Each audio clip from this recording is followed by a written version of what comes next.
I'm fishing Lake Butamore today. Looks like we have a little bit of weather coming in. About to launch my boat. I'm at Rainbow Park. I wanted to get out a little earlier, but work kind of took over today, a couple hours later than I expected. The reports I'm getting, there's fish back in Lake Butamore. Maybe not a whole lot, but I'm hearing people catch fish. Got a little weather coming in. Kind of afraid, that maybe I won't get a whole lot of time to fish. So I'm just trying to get out before the weather and trying to beat that a little bit.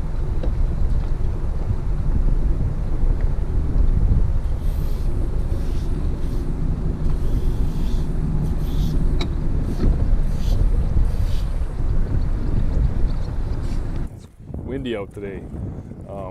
Expecting to get a little weather later tonight. They say at 15 or something the thunderstorms are starting. It's I think about 6 o'clock now, maybe a little after. Trolling Butamore. Beautiful day. Little salmos. Got a selection out there. Trying to zero in. Actually trying to get a fish. When it's this windy, you're kind of limited in choices. At least I am.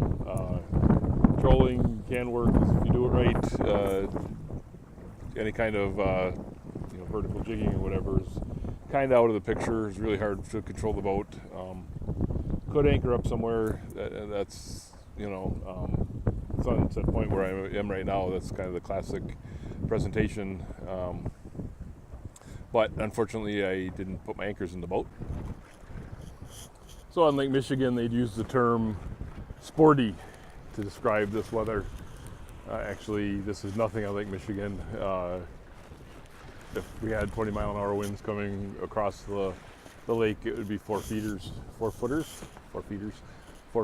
So, but it is interesting now. It's just so much wind. It's hard to troll. It's hard to pick a trolling path, that I feel is productive. So, kind of shot in the dark, trying to find kind of the renegade fish.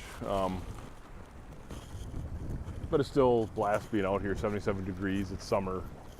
Feels a little bit like a thunderstorm, but I'm kind of keeping my eye on it. Wind is very important in fishing in general.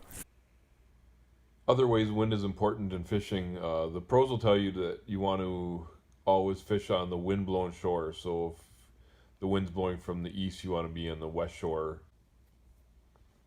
Basically, everything in the water, on the surface of the water that the little fish eat, it gets concentrated on the shore. The wind blows it until it can't go anymore, so it concentrates it on the edge of the shore. The little fish come and eat whatever's on the surface, and then the big fish come and eat the little fish, and that's where you look for the big fish. And it makes quite a bit of difference. In Winnebago, it's a little more difficult since it's so big. That people say that you need to fish the wind 3 days ago. There's a little bit to that, not exactly. A windblown reef or whatever is a really tremendous place to pick up fish, and it is, just if you kind of know how to play the wind, it is important. The other way that wind plays into the picture is you have to know, if the wind is blowing over a long stretch of water. So like on Lake Winnebago, it's 15 miles from north to south. So if you have a north wind, wind coming from the north, you can expect huge waves on the south end of the lake, but you might not see a whole lot of waves on the north end. So just kind of knowing how all that works together allows you to choose your fishing locations.